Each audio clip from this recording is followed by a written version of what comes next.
உலகத்திலே இப்படி ஒரு கண்டுபிடிப்பு யாராலையும் கண்டுபிடிச்சிருக்க முடியாது. அது என் பொண்ணால் மட்டும்தான் முடியும். பார்க்கறதுக்கு வந்து என்னடா இப்படி இருக்குது அப்படின்னு பார்த்தீங்க அப்படின்னா, திரும்பி பாருங்கள் உங்களுக்கே புரியும்.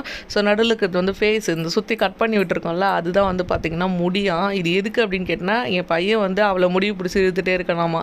இந்த மாதிரி ஒன்று ரெடி பண்ணி கொடுத்துட்டா அதை பிடிச்சி இழுத்துட்டு இருப்பானா, அவளை முடிவு பிடிச்சி இழுக்க மாட்டானாமா, அதுக்காக ரெடி பண்ணியிருக்கேன்னு சொல்கிறா.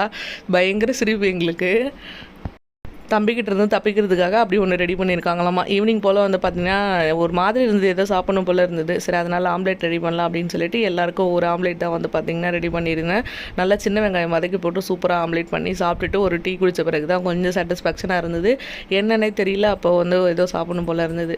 இன்றைக்கி டெலிவரி வந்து பார்த்திங்கன்னா இந்த இண்டக்ஷன் கேஸ் ஸ்டவ் தான் வந்து டெலிவரி பண்ணியிருந்தாங்க. அந்த டெலிவரி எடுத்துகிட்டு வந்து பர்சனே வந்து பார்த்திங்கன்னா அதை ஓப்பன் பண்ணி அங்கேயே வந்து காமிச்சாங்க. ஸோ அதை அப்படியே பார்த்துட்டு, இது வந்து பிஜன் பிராண்ட்லேருந்து தான் வாங்கியிருந்தேன். ஆல்ரெடி வந்து நான் வச்சுட்டு இருந்தேன், அதுவே ஒரு 4 இயர் கிட்ட வச்சுருந்துருப்பேன். ஸோ வந்து திடீர்னு அது கொஞ்சம் வெளியிலலாம் கொடுத்து கொஞ்சம் வேஸ்ட் ஆகிடுச்சு. இப்போ வந்து பார்த்திங்கன்னா வேறு வாங்கியிருக்கேன். 1250 கிட்ட வந்துச்சு. வீட்டில் கிச்சனுக்குள்ளே போனாலே என் பையனுக்கு இதுதான் வேலை, அங்கே வந்து நின்றுவார்.